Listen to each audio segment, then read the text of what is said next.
Just go ahead and introduce yourself and tell us about your dog life journey.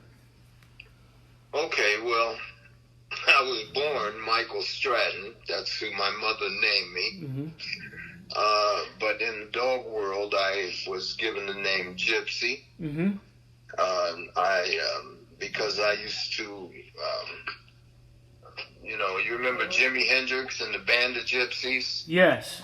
Okay, I used to wear a bandana and had the philosophy that my bandana was my flag, and wherever I stood was my land or my country. Mm-hmm. And so I traveled a lot in Chicago, especially. When I started, there were places where a young black man was not welcome. I guess that might still be true, but back in those days, it was really true. And so I didn't care. I'd get on the bus or get a ride and go across town, go into areas where guys didn't go a lot. And so that's why I got that name. Mm-hmm.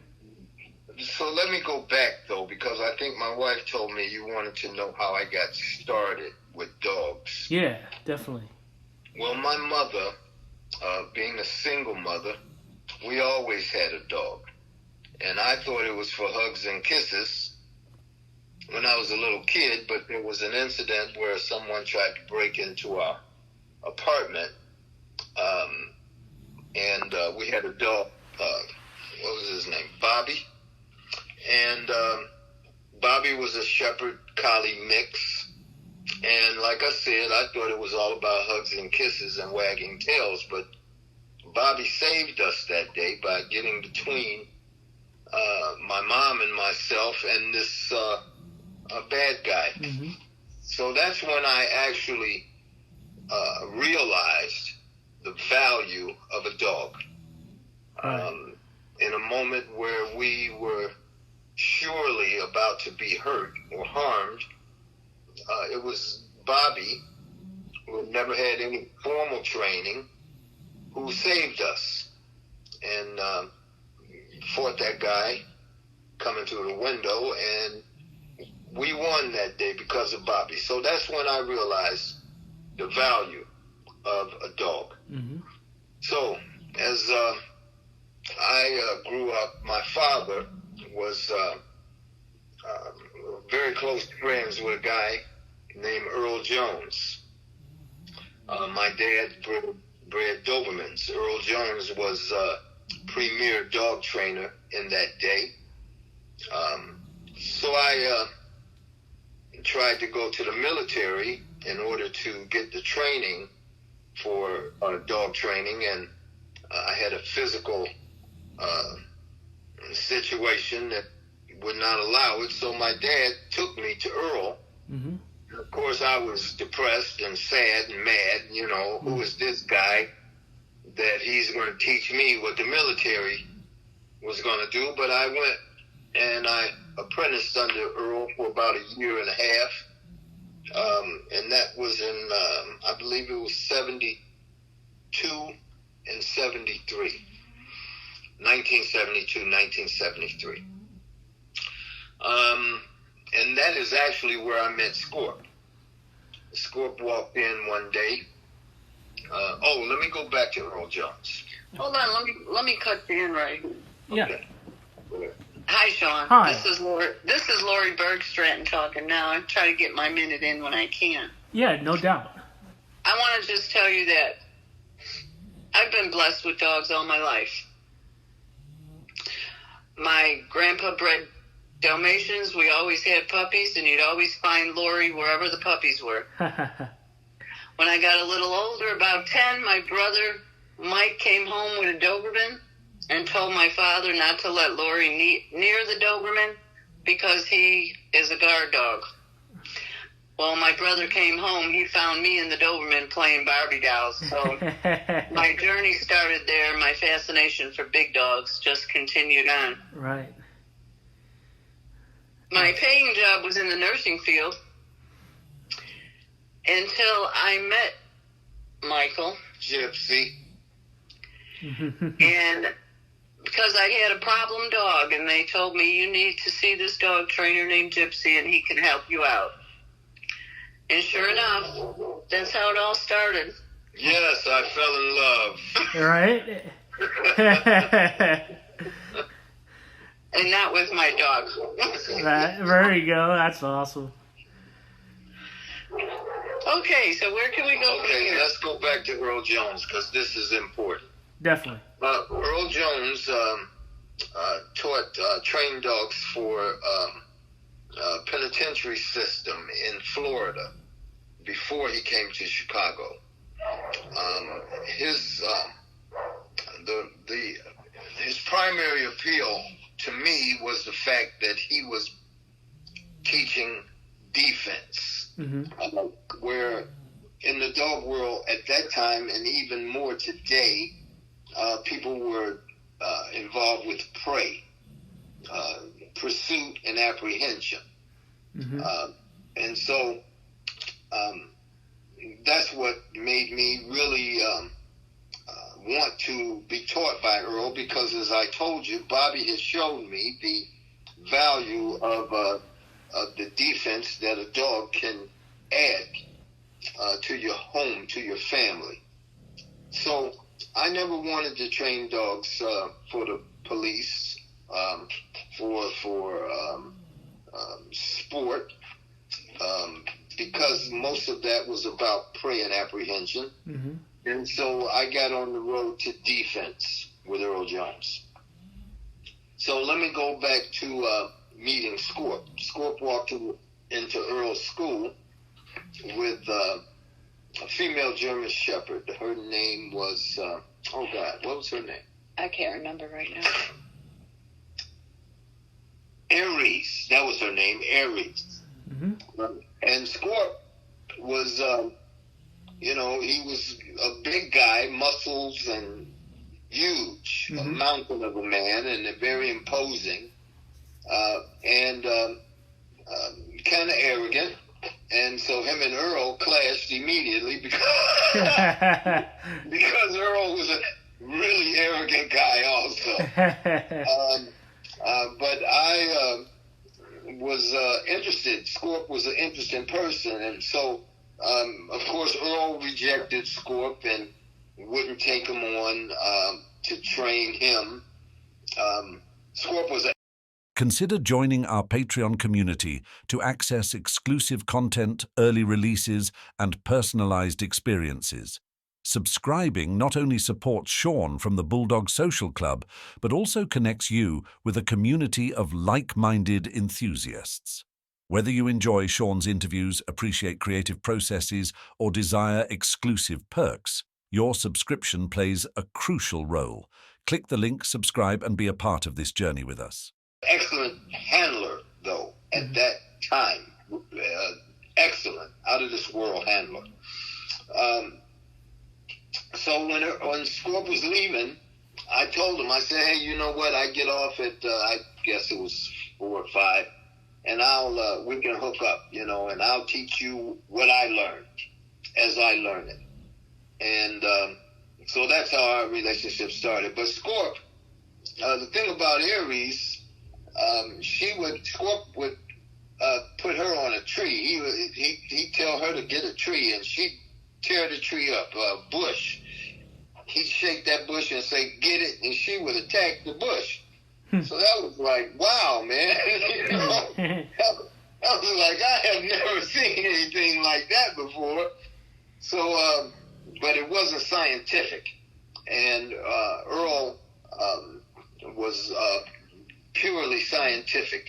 Mm-hmm. He had me read a lot. I remember reading The Animal Mind. That was like a Bible. And in that, and also Kohler. He also introduced me to Kohler. And it was all about defense and the psychology of defense. And so that's how it started. So what's the next question? I'm sorry. If I ramble, you just got to tell me. And No. I mean, when I ask, I want you guys to talk. I don't need to ask all my questions. You just get your story out. Okay. Yeah, that's So Scorp and I became friends. We started training dogs. Aries is the mother of Jaws. Jaws is a Hall of Fame German Shepherd. Jaws' daddy was Midnight. Scorp's brother, who was a preacher, owned Midnight. Huge black German Shepherd.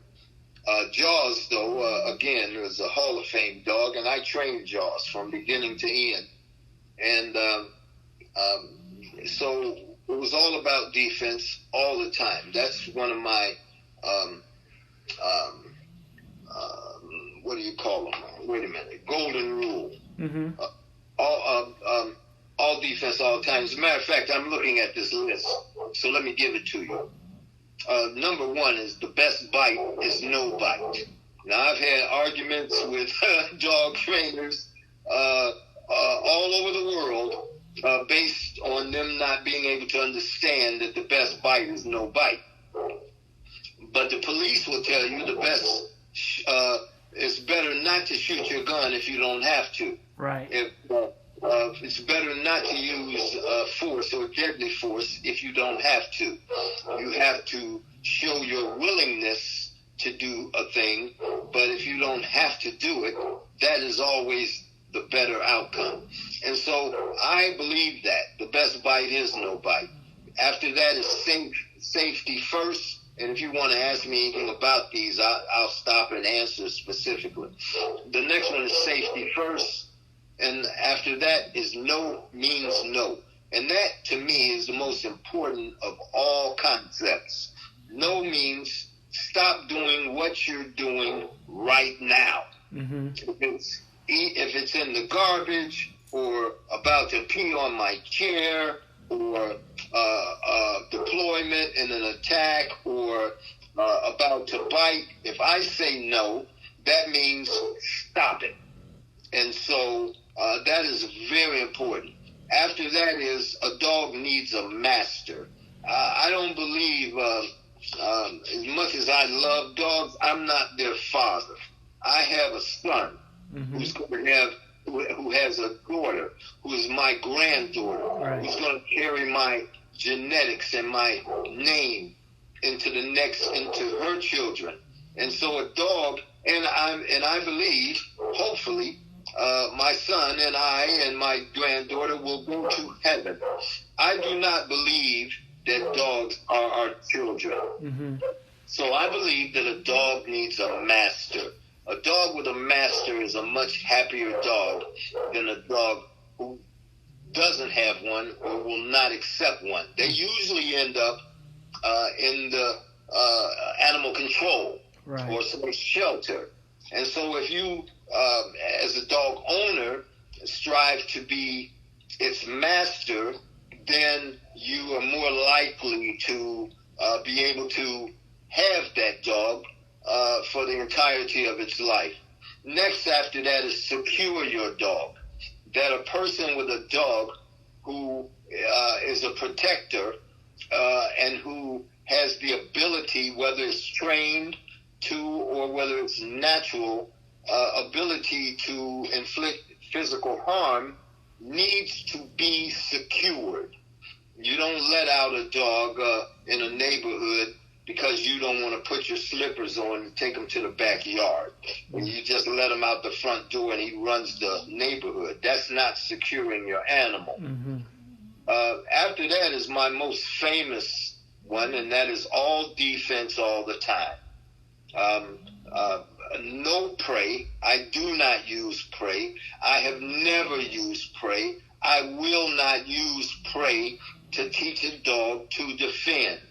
They are counter to each other. The other one is prevention is better than apprehension. Mm-hmm. And so I'm not interested in chasing guys down the block, around the corner, down the alley. I'm interested in my dog changing your mind. Right. If you come to my home, I want my dog to prevent the situation mm-hmm. and not have to apprehend anyone. Mm-hmm.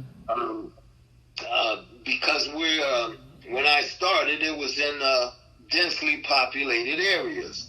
And a dog chasing somebody is a danger. Right. Plus, you're not the police. You do not have the powers that police have, Right. but you do have the power to defend your home and your family. Right. So the other one is look good and act right, and we'll get back to that. That is my father's rule, and it is that you want a dog that looks good, that makes you proud of how he looks, and his behavior is something that you can count on and believe in and be proud of. So looking good and acting right. The other is the pedestrian has the right of way.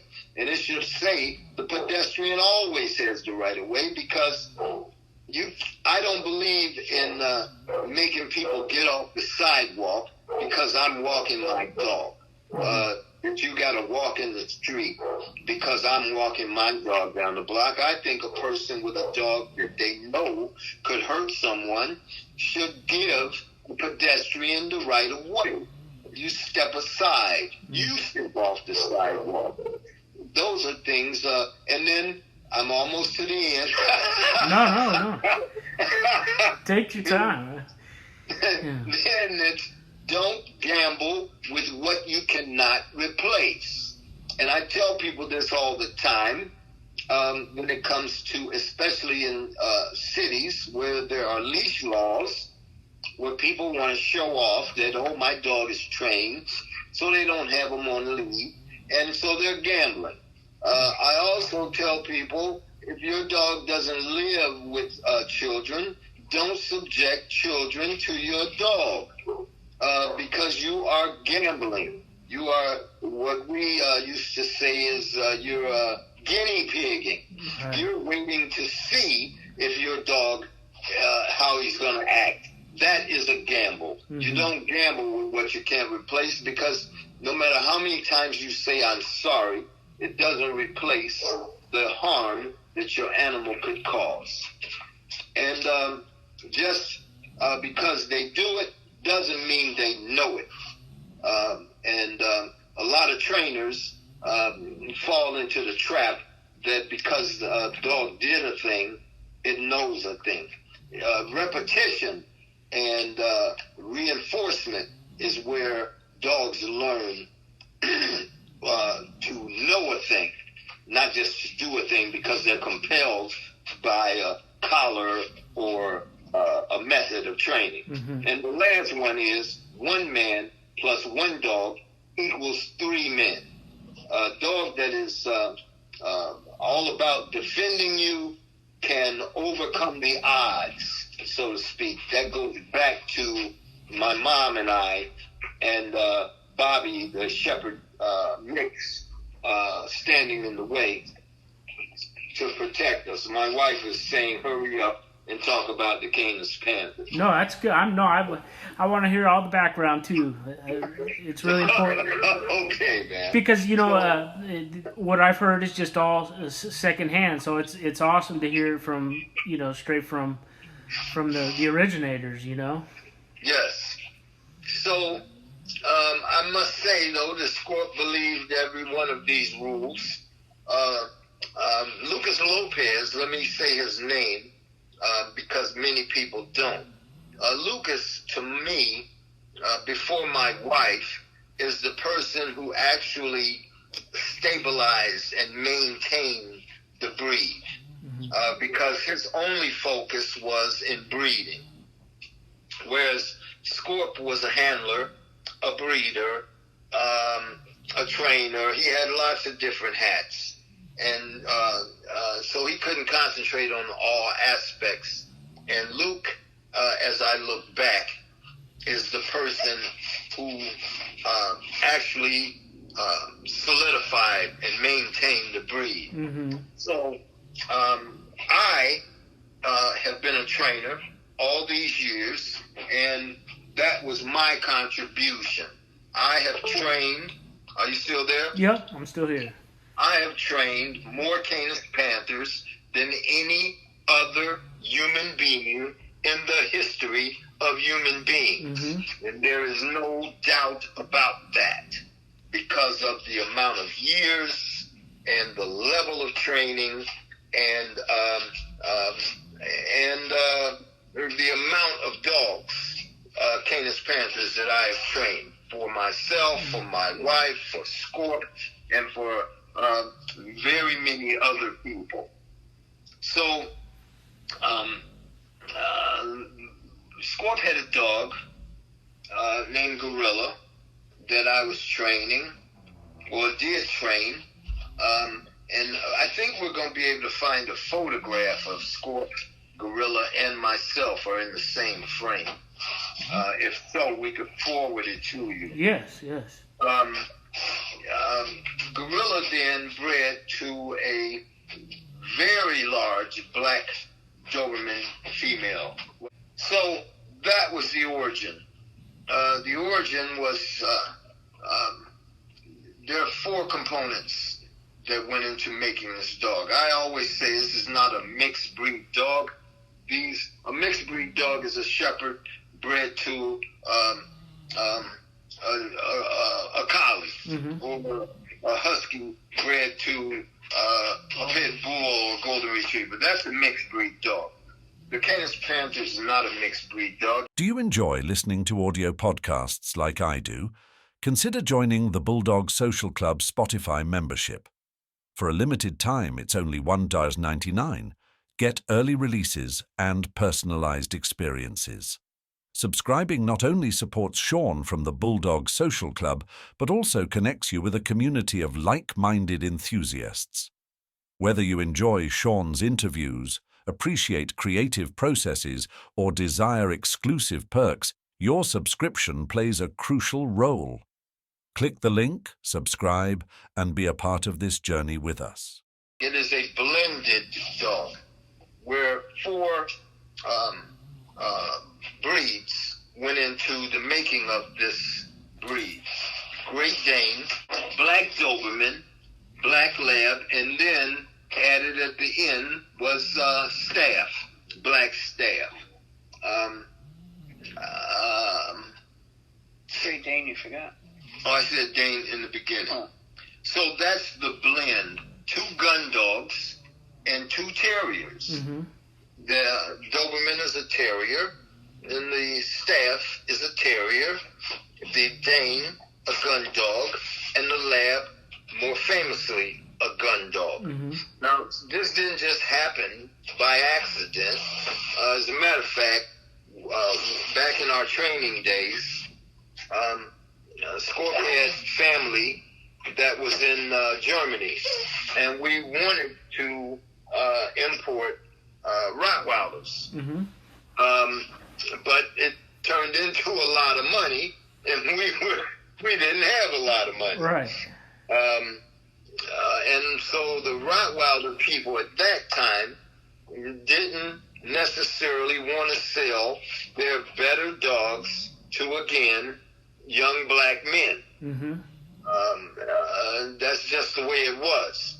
And so we sat around and talked a lot and came up with, well, then let's make a dog. So let me tell you where the Canis Panther was made. It was in Inglewood. Are you familiar with the community of Inglewood in Chicago on the south side? No, I'm not. Well, it is a hellhole. Right. And it has always been. And a lot of good people lived there. And was always fearful of rowdies, gang bangers, poor neighborhood, and so subsequently there was crime, break-ins and intimidation, and so we wanted a dog that could combat those aspects of the environment, but also we didn't know about the Malinois then, but we didn't want to make the Malinois. Well, we didn't want to make a fighting dog. We wanted to make a dog that was a wonderful pet and a terrific defender, and that would be its nature, with training or no training. And Scorp's mother was really our test case, because not only did Scorp have small children, but his grandma, he had so many brothers and sisters that his mother was like the old lady who lived in a shoe. Had so many children, didn't know what to do. So you could not put an alligator in that household and depend on it not to hurt the babies. You follow me? Yeah.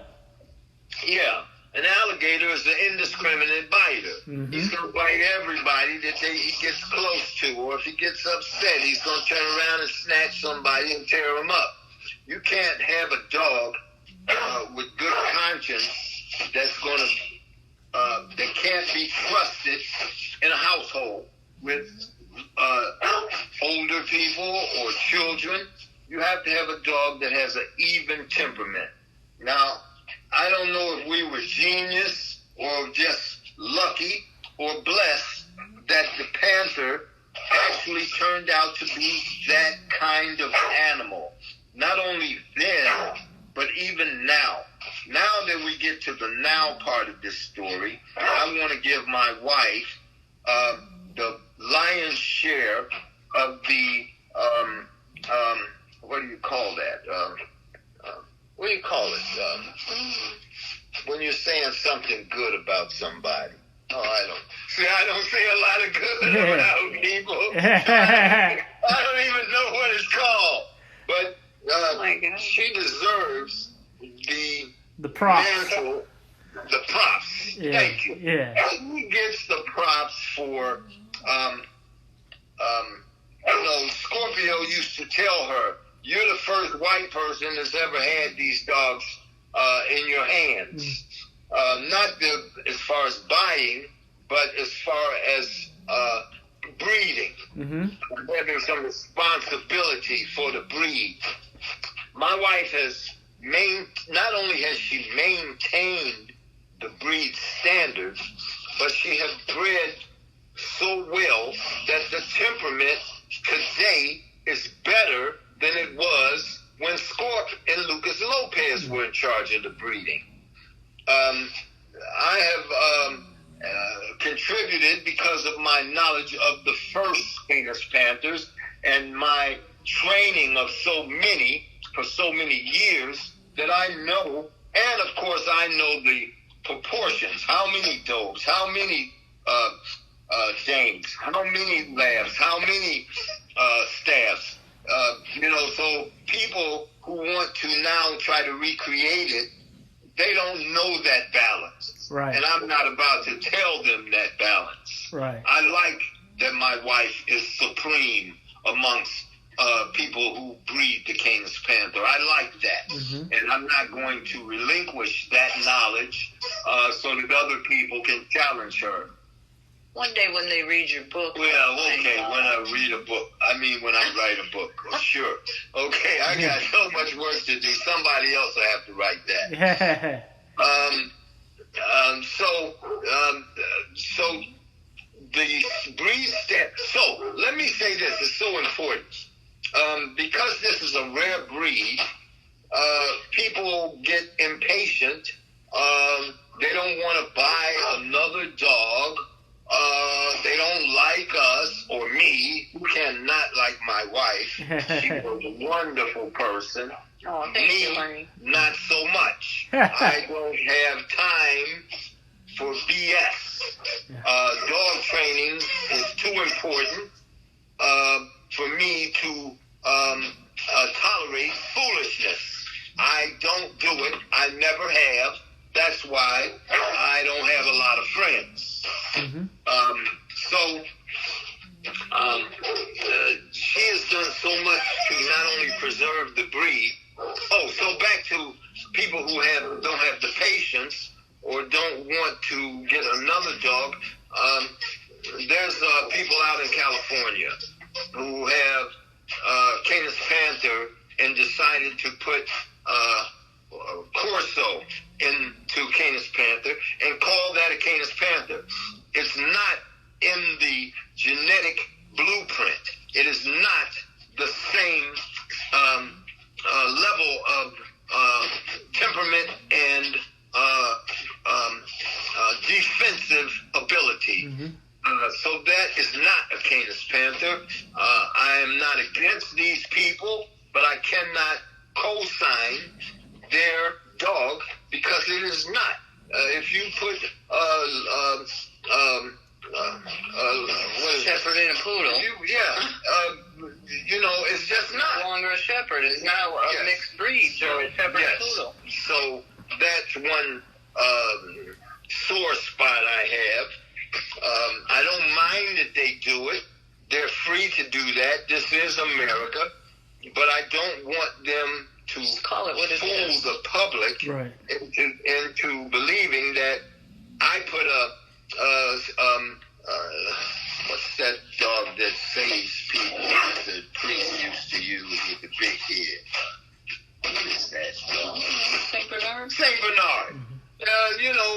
The band dog people have mixed these molossers to create what they call a band dog. But you can't get the same thing every time you breed. It is a different dog that appears. Right. The Panther is not that. Many years, lots of work and thought have gone into the breeding of the Canis Panther in order to maintain the breed standard and the breed temperament. Mm-hmm. So that's important to me. It is. The breed is fully developed with established bloodlines, multi-generation pedigrees. We don't see the need to add anything else into the Canis Panther. I just wouldn't. Right. Because the dog is freaking phenomenal. You can close your eyes and pick one out of the bunch, and you're going to have a wonderful companion and a real protector. The Canis Panther does not cozy up to strangers readily. I always say to people, get a Canis Panther, and they're going to check IDs of people who come to your house. Right. I don't care if it's Santa Claus, I don't care if it's Mother Teresa, I don't care who it is, the Panther is going to alert you and challenge that individual. And that is important. Those are the building blocks of protection. Alarm, challenge, threat display, and engagement. That's how defense works. And the Canis Panther has a willingness and a strength when it comes to those aspects of a dog that is defending your self and your home. Mm-hmm. Also, another thing, when you put Corsos and all these other breeds, you start to get, what's that called, with the stripes? What is it? Brindle. Brindle. There's no brindle in the Canis Panther. Mm-hmm. Not gonna happen. If you get a Canis Panther and it's a brindle, it ain't a Canis Panther. Because it's not in the genetic makeup of the dog to produce that. Mm-hmm. So it's black, chocolate, buckskin, blue. You also have black and tan, and that appears because of the level of Dobermans that Lucas Lopez used in the making and in the history in the development of this breed. Mm-hmm.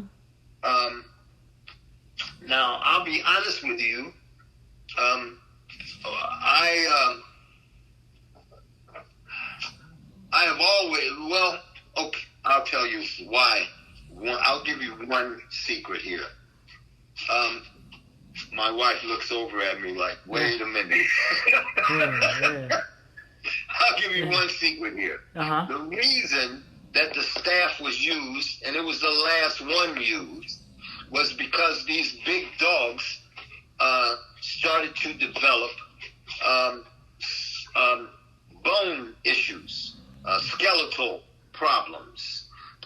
And so Scorp, it was his idea to use the staff to tighten it up.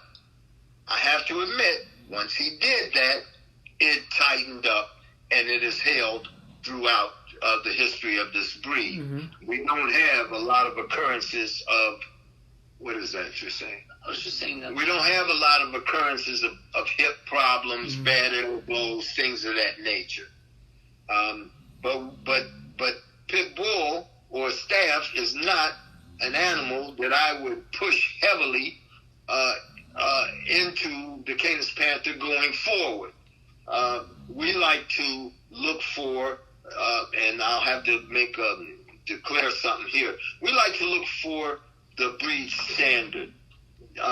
We had a dog that's probably one of the most famous of all Canis Panthers, and because of her ability to work, her mind, her beauty, and that's Ruby. Ruby is not standard. She's, in my opinion, was not the standard that we were looking for. So, because she was shorter than the normal height, when you looked at her, people look at her and thought, oh boy, I see some pit bull there. But she was the most brilliant of all the Canis Panthers to this date. And so secretly, we're always looking for Ruby. Secretly, we're always looking for her. As a matter of fact, one of my wife's favorites is Daenerys, who looks more like Ruby than we have seen in a lot of in years. In years. So of course she's a favorite, but if she didn't have the mental, then she would not be. She and the kindness aspect, then she wouldn't be. We are not looking for hyper aggressive animals because my favorite person or client is the church lady. It's not the dope dealer. It's not the gangbanger. It's not the trouble seeker. It's not the paramilitary guy. It's not the neighborhood watch guy. It's not the sport guy. All of these people want to project some type of power that they have. My favorite person, the person we breed this dog for, is the person I call the church lady. And it doesn't matter what the religion is, it's the profile. Church lady doesn't want to hurt anyone. The church lady is a good citizen. But when the bad guy arrives, the church lady calls down the wrath of God upon your ass. Okay? That's awesome. And so that's what it's all about. Right. And that's why we're not, I don't want to see a Canis Panther in every yard. I just don't. That's what brought the Doberman down. That's what brought the Rottweiler down. Right. They're just now getting back to starting to produce a strong enough mentally and emotionally and physically dog. Right. They ruined it because of overbreeding and the hypersaturation in communities. Everybody on the block's got a dog. Or everybody on the block's got a rot. So indiscriminate breeding started happening. Yeah. Because people are not breeders. No. People are not trainers. They're dog owners. Right. But they want to take everybody will tell you, oh, I'm a dog trainer. No, you're not. You haven't trained nothing. Right. You know, you've had a few dogs your whole life. You're not a dog trainer. Or they want to take the mantle of being a breeder. But you have to be discriminate. You have to discriminate if you're going to be a reputable breeder.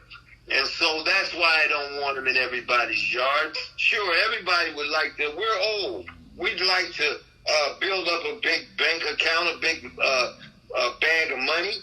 But that's not what it's about. You have to. So that's why we don't want to. I don't anyway. I do not want a Canis Panther in every yard. But I think every church lady could use one. Right. I do believe that. So basically, I know I talk a lot. I don't get a chance to talk to many people, and I guess that's why I'm talking so much. Anything else you want to ask me? No, I love it, man. I appreciate everything you've been saying. It's awesome. It's going to go over well. I guess one of the questions that popped in my head was, mainly because I interviewed David Levitt, who created the first Old English Bulldog. I don't know if you've ever heard of him. Yeah. One of the regrets he said was not trademarking the name Old English Bulldog, because now everybody under the sun says they have Old English, but it was not exactly what he had in mind, and it's not exactly the formula that he created. Right. And by all accounts, in my opinion, he does still to this day have the best Old English Bulldogs, the healthiest, the most well-adjusted, etc. So how do you... The same as Mr. Johnson, to be honest. Yeah. How do you go about? I mean, how do you deal with somebody like in California? Well, in the beginning, we tried that or explored the trademarking, and we were told that you cannot trademark a breed of dog. Okay. So we gave up on that. Mm-hmm. So the answer to your question, how do we deal with these people? We do not actively, aggressively denounce anyone. We don't have time for that. Right. I'm not trying to make friends. That's not why we don't do it. We don't do it because we have the real deal. We have the real goods. Mm-hmm. So when people want to fudge things, I always say, well, let's just see what that looks like in a few years. Mm-hmm. Well, let's just see what that looks like in a couple of generations. Or let's see what they have done. You go to the internet, and everything that everyone sees from around the world has come from Rock of Ages Kennel. That's true. Every picture out there that people look at. We're the first to register the breed, the first to show the breed, and we have shown more and done more with Canis Panthers than anyone. Mm-hmm. And so I just don't get hung up on a person anywhere. What I'll ask them is, well, where did you get your Canis Panther?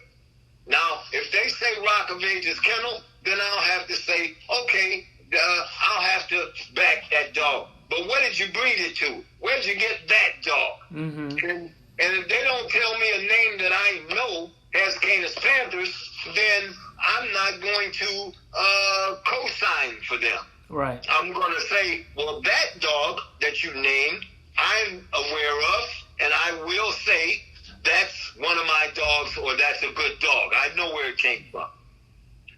And so that's how I guess we approach it. We wait for somebody to make the terrible mistake of challenging us.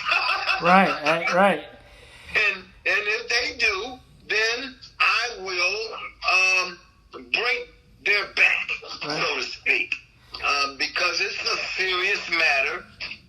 We've done a lot of work. We do a lot of work. We've invested a lot of our lives 24/7 into this breed, and so as long as you don't try to discredit me, I will leave you alone.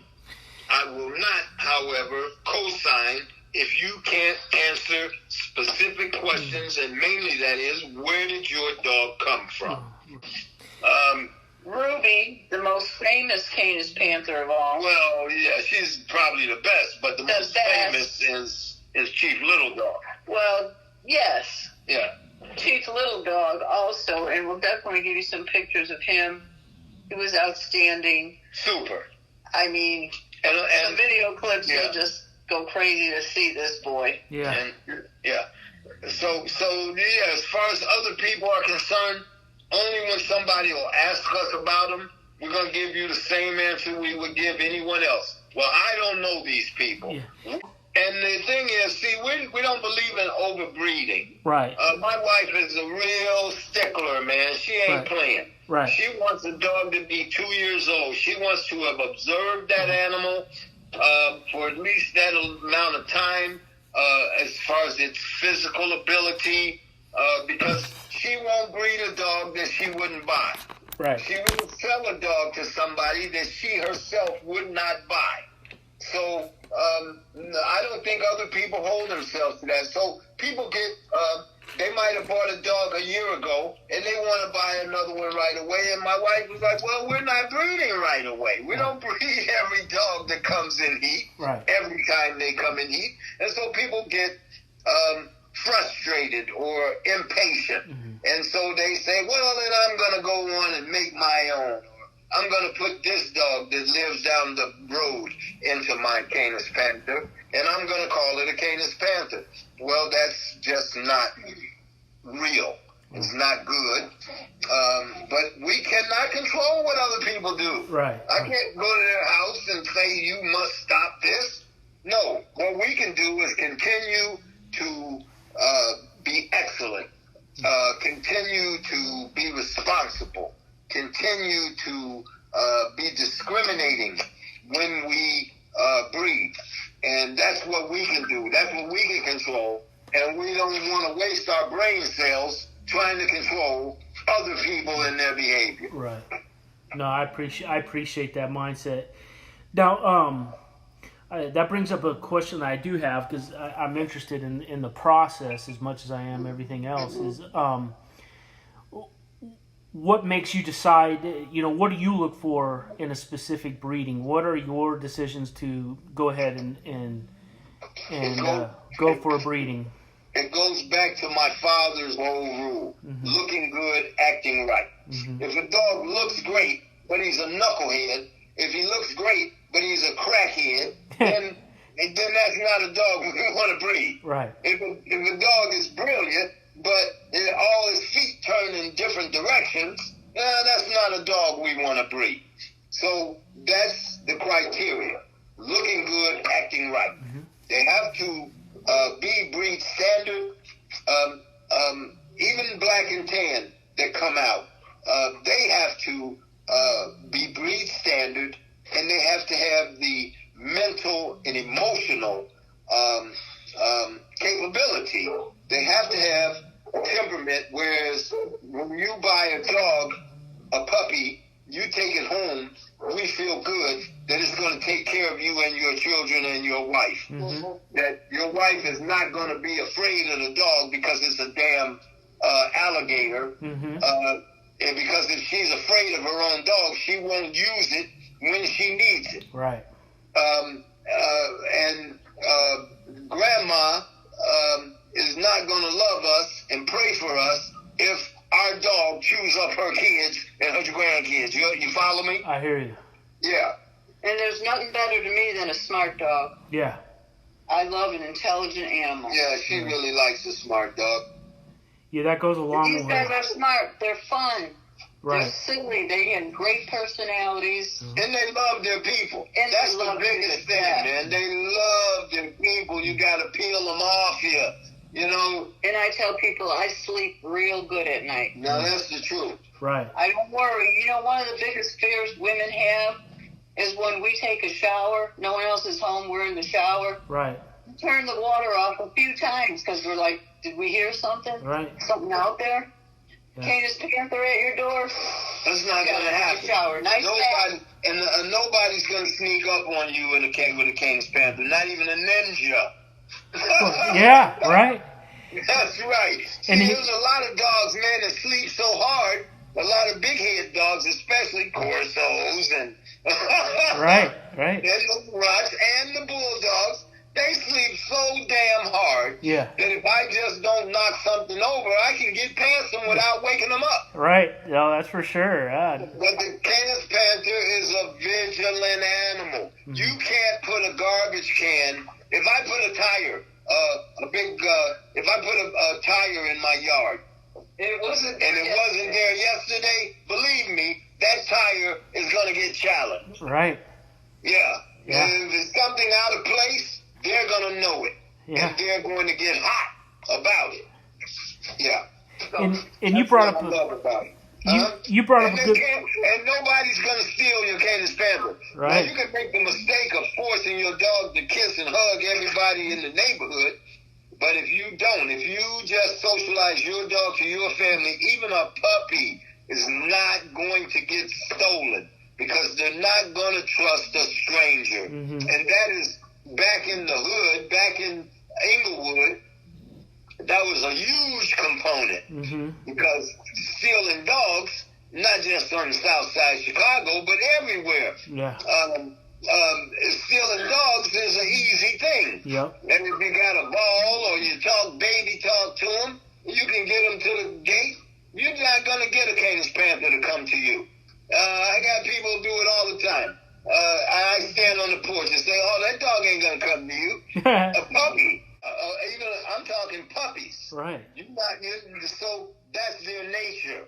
And we don't want to change that nature. We're not interested in being politically correct to the point that my dog just loves everybody because everybody comes to your house ain't right. See,